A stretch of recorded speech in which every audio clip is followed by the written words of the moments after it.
Paul-Henri Sandaogo Damiba a été arrêté et expulsé, nous dit-on, sur la plupart des tabloïds, vers son pays natal, le Burkina Faso.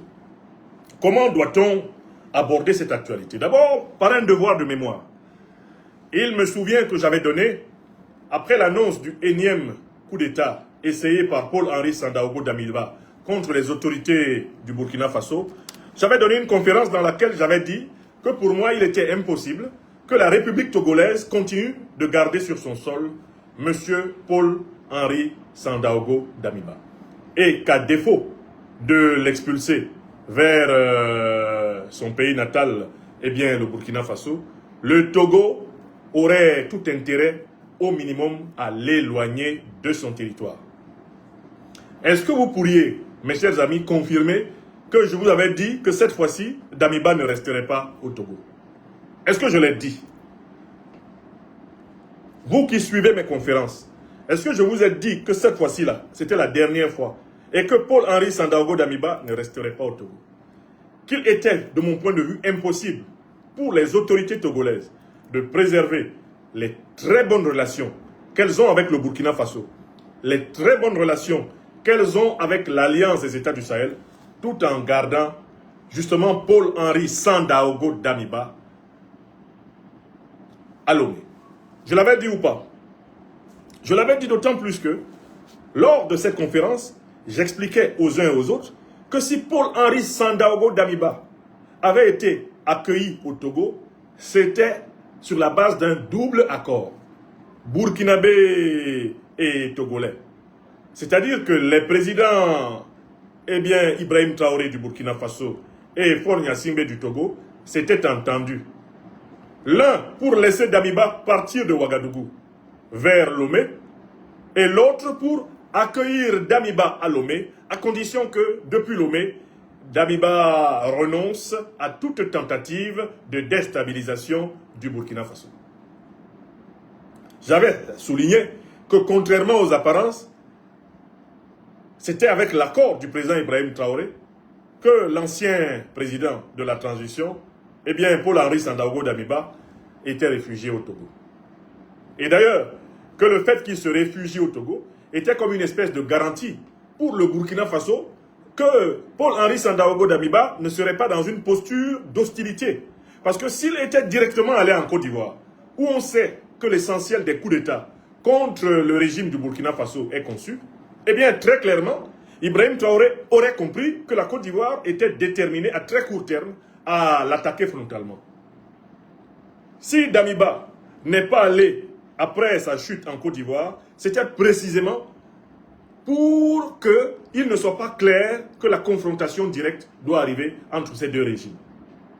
Donc le Togo, en prenant Damiba à Lomé, évitait une confrontation fratricide inutile entre le régime ivoirien et le régime burkinabé. Les gens n'ont pas compris cela, qu'en réalité le Togo, en accueillant Damiba, aidait le régime du président Traoré et aidait Damiba lui-même.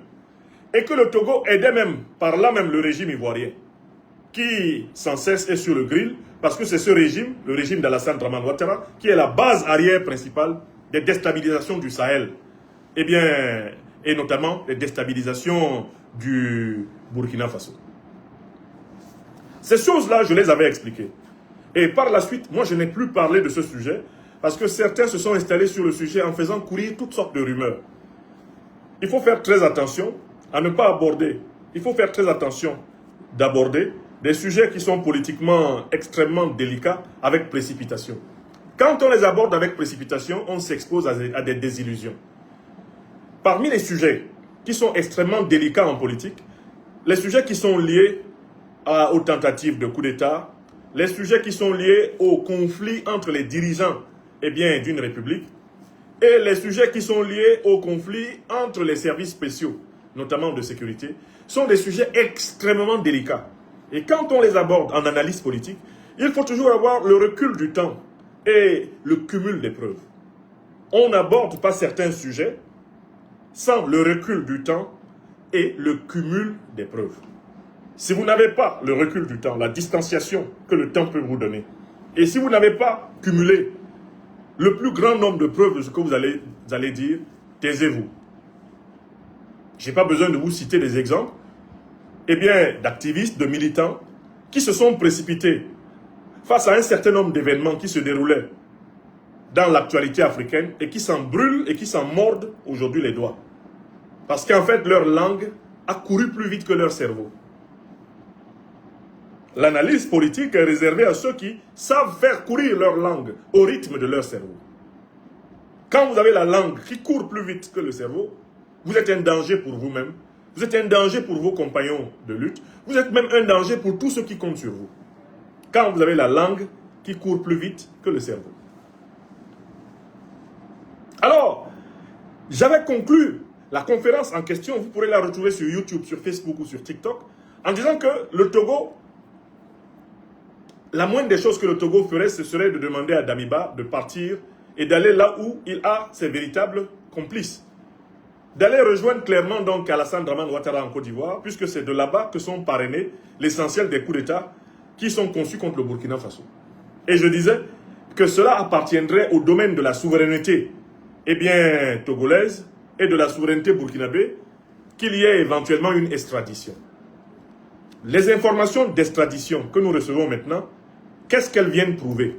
Que les autorités togolaises n'ont jamais de près ou de loin été complices des tentatives de coup d'État fomentées par Damiba. Ça, c'est la première chose. Il faut leur rendre justice.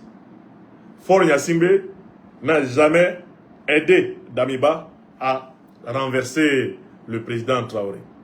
Le fait qu'il l'expulse et qu'il l'extrade vers le Burkina Faso est la preuve évidente de cela. Parce que s'il était complice, il ne prendrait pas le risque de livrer son complice à la justice burkinabé où ce complice pourrait le trahir. En arrêtant et en expulsant,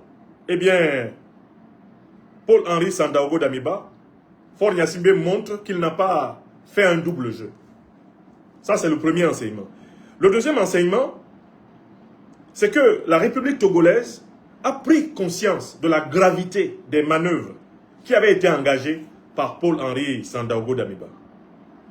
Elle a en effet toutes les preuves de l'entreprise criminelle que celui-ci voulait mener contre le président du Faso, qui pourtant, lui, a préservé la vie en septembre 2022, quand il le renversait.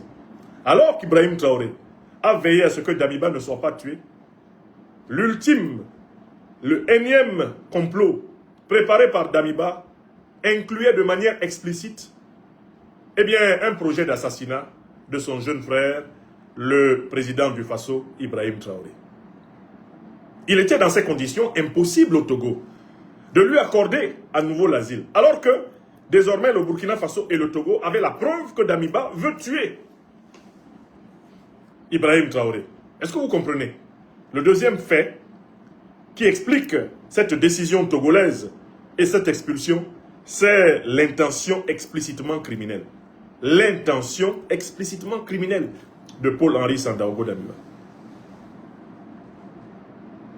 Enfin, le troisième fait qui explique cette expulsion et cette arrestation, et cette expulsion, dont on nous dit donc qu'elle a été faite vers le Burkina Faso, c'est que le Togo a décidé d'arbitrer très clairement entre la CEDEAO, à laquelle il appartient toujours, et l'AES qui est son ami. Le coup d'État là, qui était donc préparé par Damiba avec le soutien d'Alassane Dramane Ouattara, c'était un coup d'État qui avait l'adoubement de quelle organisation? La CEDEAO. Le Togo sait aujourd'hui qu'il ne peut pas faire confiance à ses compagnons de la CEDEAO. Le Togo marque par cet acte sa confiance à l'AES, sa confiance privilégiée à l'Alliance des États du Sahel. Si le Togo avait confiance en la CEDEAO, davantage qu'en l'Alliance des États du Sahel, le Togo aurait éventuellement expulsé Paul-Henri Sandaogo Damiba vers un pays de la CEDEAO, à partir duquel celui-ci pourrait continuer ses activités subversives. Si il est confirmé que le Togo a bel et bien expulsé Paul-Henri Sandaogo Damiba vers le Burkina Faso, c'est un acte de confiance supplémentaire du Togo à l'AES. Écrivez ça. Tilana Yom I, Aya Sebe. Et donc, enfin, quatrième leçon qu'il faut tirer de cette arrestation, de cette expulsion, c'est une énième défaite du néocolonialisme français. Car en fait, qui était Damiba? C'était un putschiste néocolonial. C'est quelqu'un qui voulait maintenir le Burkina Faso dans le même ronronnement où Rochma Christian Kaboré l'avait installé. C'est quelqu'un qui voulait maintenir le Burkina Faso en réalité sous l'emprise de l'OTAN, de l'Union européenne, sous l'emprise de la France. C'est quelqu'un qui voulait continuer la vieille politique éculée dont les Africains ne veulent plus entendre parler. Et donc, cette arrestation et cette expulsion de Paul-Henri Sandaogo Damiba, et bien du Togo, est perçue comme un camouflet à Paris. Le président du conseil togolais, Faure Gnassingbé, vient, eh bien, de donner encore à la puissance néocolonialiste française une raison de le détester et de lui en vouloir. Il ferait bien de prendre note que ce putschiste-là, en fait, était au service de la France-Afrique. Le livrer au Burkina Faso sera perçu à Paris comme un camouflet diplomatique, géopolitique et géostratégique, car c'est un soldat de la France-Afrique qui vient d'être arrêté. Oui! Et là, c'est là que vous comprenez qu'au niveau de la direction actuelle du Togo, il y a des arbitrages décisifs à l'horizon. Parce que, je le dis, je pense qu'il sera impossible au Togo de se maintenir dans ces conditions dans la CEDEAO. Je conclus par là. Il sera difficile au Togo de se maintenir dans ces conditions-là dans la CEDEAO, à moins que la CEDEAO ne soit divisée en une CEDEAO, eh bien, des vrais CEDEAOistes et à une CEDEAO des faux. Voilà pourquoi je prédis, mais je dis sans risque de me tromper, que le Togo sera sans doute amené dans les prochains mois, peut-être au plus tard dans les prochaines années, à sortir de la CEDEAO. Ça va être intenable de rester dans la CEDEAO. Parce que la CEDEAO est objectivement au service de la déstabilisation des pays qui mènent une politique souverainiste, des pays panafricanistes. Et le Togo est littéralement placé entre la CEDEAO et l'AES, dans la situation de Daouda sentimentale. Que faut-il faire et que faut-il dire? Kabakouye, parara, parara. Si je dis oui, la France se fâche. Si je dis non, l'AES va se fâcher. Kabakouye, parara, parara. Si je dis oui, la CEDEAO me tue. Mais si je dis non, l'AES s'énerve. Kabakouye, parara, parara. À quelle affaire, oh, à quelle histoire, Kabakouye. C'est la situation dans laquelle se trouve aujourd'hui le Togo. Et le Togo est l'État dont la diplomatie est la plus observée par les néocolonialistes français actuellement. C'est-à-dire qu'ils suivent, ah bon, ils l'ont livré, ils l'ont expulsé, ils l'ont livré. Ah là là, les salauds, oh là là. Mais dis donc, ça perd l'hypopète, hein. Le Faure Gnassingbé, il va nous le payer, hein. Quant à Alassane Dramane Ouattara, le satrape rétinien venu de Sendou pour troubler la paix des Ivoiriens et en renier notre belle terre. Burkinabé de Sendou, pour croire qu'il va troubler toute l'Afrique avant d'être bientôt dégagé. Il est dans une colère pas possible. Ah bon, d'accord. Il s'est permis de livrer Damiba. Mais même, je lui avais dit à ce Damiba-là, je lui avais dit, hein? Vous connaissez les mots qui sortent habituellement de la bouche de Alassane Dramane Ouattara. Quand il commence à piquer ses colères, ce sont des mots difficiles à prononcer. Toute la bordée de jurons, des jurons grossiers, tirés de la langue malinquée. Tout ça est déjà sorti sur Damiba. Mais c'est bien fait pour lui. Oui, chou, c'est bien fait pour lui. Il avait qu'à nous donner la région de Sendou quand on lui a demandé. Il a refusé. Mais Ouattara est dans une colère. Mais, ce Faure Gnassingbé là, il croit qu'il est malin. Mais il ne me connaît pas. On se connaît ici en Afrique de l'Ouest en détail. Faure Gnassingbé, son comportement qu'il a là, mais attention. Hein. Oui! Alassane Dramane Ouattara, actuellement là. Non. Il ne veut même pas entendre le mot Togo. Tellement ça l'énerve. Ah, ils l'ont expulsé. Vous voyez le comportement? Vous avez vu? Vous avez vu comment il est mauvais? Vous avez vu comment il est mauvais, Faure Gnassingbé? Ah non, mais je vous avais dit. Hein. Et puis il prend son téléphone, il appelle Paris. Allô? Allô, Macron? Macron, c'est Ado. C'est Ado. Ils ont livré le bon petit. Ils ont livré le bon petit à Ibrahim Traoré. Eh! Mais Alassane, je croyais avoir compris que vous étiez capable d'empêcher cela. Hein? Vous aviez quand même laissé entendre que vous aviez la main sur l'eau. Mais qu'est-ce qui s'est passé, Alassane? Mais tu sais, Macron, tu es mon ami. J'ai pas d'amis. Ça perd l'hypopète. J'ai pas d'amis, moi. J'ai pas d'amis. Mais tu es mon ami, pardon, il faut me protéger parce que quand ça commence comme ça. J'ai pas d'amis. Je t'ai dit que j'ai pas d'amis. J'ai pas d'amis. Wow! Actuellement là, si tu as un œuf cru, tu mets ça sous le nez de Ouattara comme ça cuit. Au nom de Dieu. Tu mets l'œuf ici, au bord de ses narines là. La température de l'air qui sort de ses narines, ça fout là. Il est fâché. Au point même qu'on peut, peut-être qu'il va faire une grève de la faim. Tellement il est fâché. C'est pas possible. Bon, donc, je voudrais ici saluer les autorités de la République togolaise pour leur courage et leur solidarité fraternelle envers les autorités du Burkina Faso.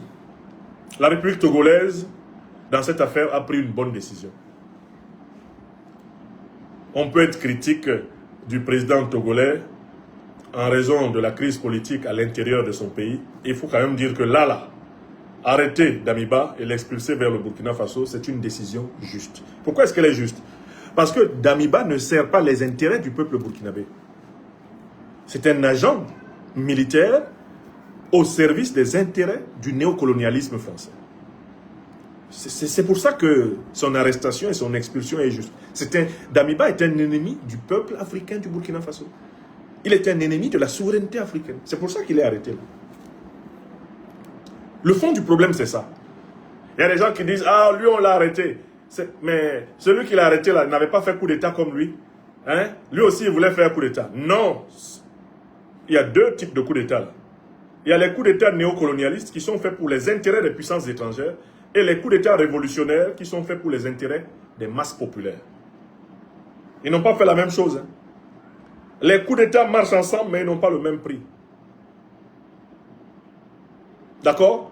Le coup d'État du 30 septembre 2022, qui a été donc perpétré par le MPSR2 du capitaine Ibrahim Traoré, était un coup d'État révolutionnaire au service des intérêts du peuple burkinabé. Et tout le monde voit très bien comment la vie du peuple burkinabé s'améliore au jour le jour.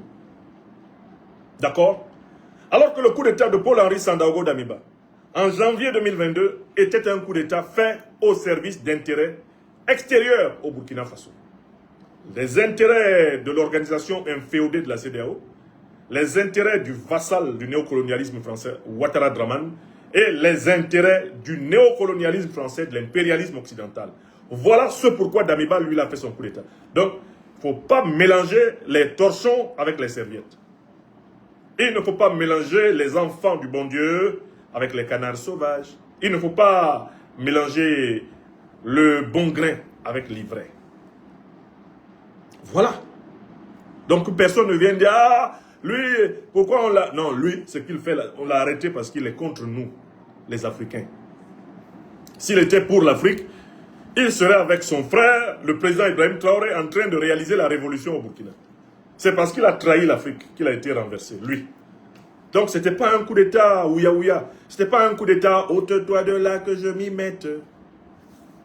Non. C'était un coup d'État au service des masses populaires burkinabés qui a été fait le 30 septembre 2022. Donc, il ne faut pas te lever là, je veux faire un coup d'État. Si tu veux faire un coup d'État pour livrer ton pays au FMI, à la Banque mondiale, livrer ton pays au capitalisme occidental, si c'est pour ça là, les Africains doivent te combattre. Et si tu continues à les combattre, ils doivent t'arrêter, te mettre en tôle. Oui. Seuls les coups d'État révolutionnaires sont légitimes.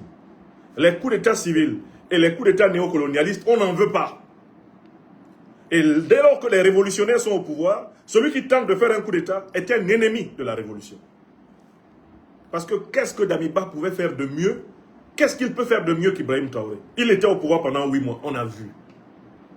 On a vu son ventre prendre de l'ampleur, déborder son treillis. Au fur et à mesure qu'il ingurgitait force champagne et s'empiffrait dans l'argent public national. Il parle de quoi? Il a été président pour rien. C'est la pire des choses qu'il a fait dans sa vie. La seule mauvaise décision, je pense, la plus mauvaise décision que Paul-Henri Sandaogo Damiba ait jamais prise dans sa vie, ça a été d'être président du Faso. Il n'aurait pas dû. Il était une tâche dans l'espace. Une tâche. Une tâche. Donc, vraiment, je salue la République togolaise.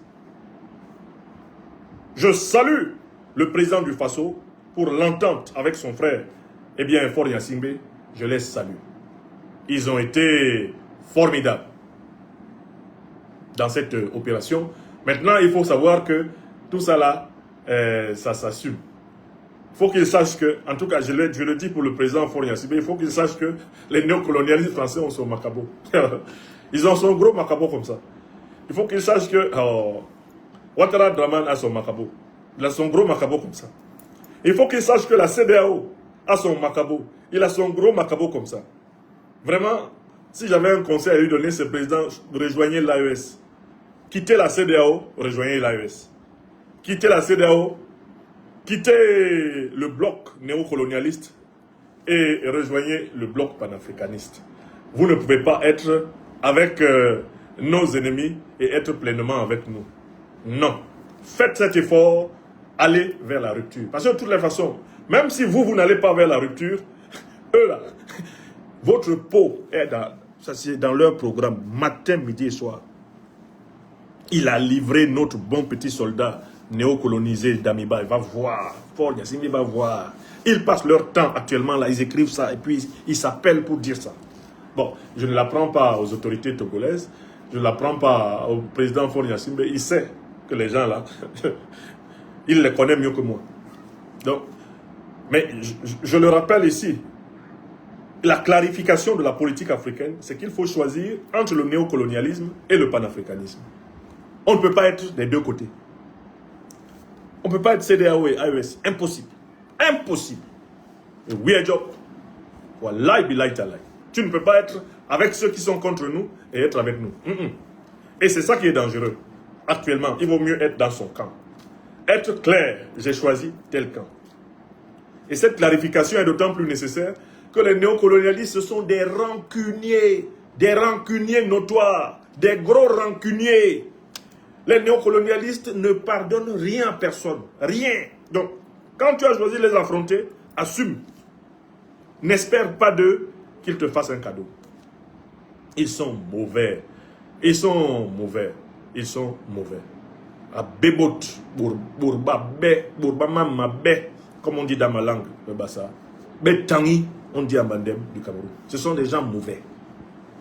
Ils sont la mauvaiseté ontologiquement incarnée. Très mauvais. Les néocolonialistes. Donc quand tu leur dis non, là, il faut vraiment assumer ton nom. Hein, parce que de toutes les façons, même si tu dis oui après, eux, ils ont noté ton nom. À cause de ton nom, là, NON, ils ont déjà noté ton nom, NOM. Tout nom dit aux néocolonialistes, fais noter ton nom dans la liste rouge. Vous comprenez? Voilà. Partage la vidéo et puis abonne-toi.